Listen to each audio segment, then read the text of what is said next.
اسلام آباد میں امیر جماعت اسلامی پاکستان سینیٹر سراج الحق نے سپریم کورٹ آف پاکستان کے باہر ذرائع ابلاغ عامہ کے نمائندوں سے گفتگو کرتے ہوئے کہا،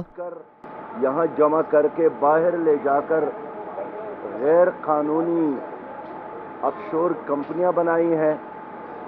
اور یہاں جمع کر کے دولت کو باہر چھپایا ہے۔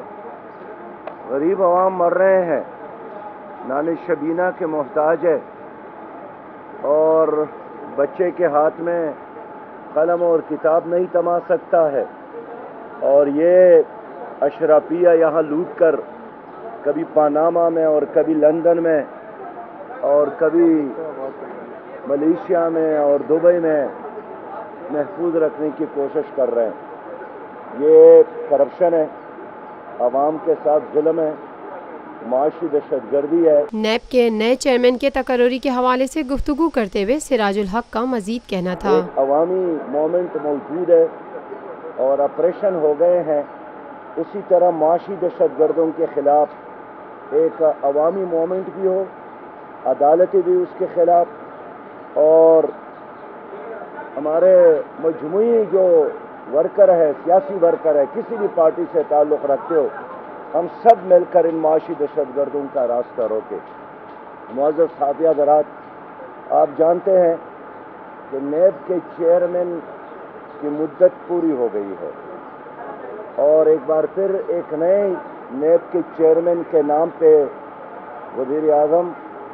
اور اپوزیشن لیڈر کے درمیان مشورے ہو رہے ہیں۔ جماعت اسلامی نے قومی اسمبلی میں قانون سازی کے لیے تجویز پیش کی ہے کہ نیب کے چیئرمین کی تقرری کا اختیار وزیر اعظم اور اپوزیشن لیڈر سے لیا جائے، اور یہ ظلم ہے کہ احتساب کے ایک ادارے کی چیئرمین کا تقرری دو پولیٹیکل فگر مل کر کرے۔ اس لیے ہم نے تجویز دی ہے کہ نیب کے چیئرمین کی تقرری کا اختیار سپریم کورٹ کی چیف جسٹس اور چاروں ہائی کورٹ اور اسلام آباد کے ہائی کورٹ کے چیف جسٹس مل کر کرے۔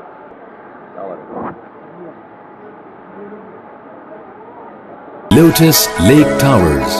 a groundbreaking endeavor by Lotus Properties.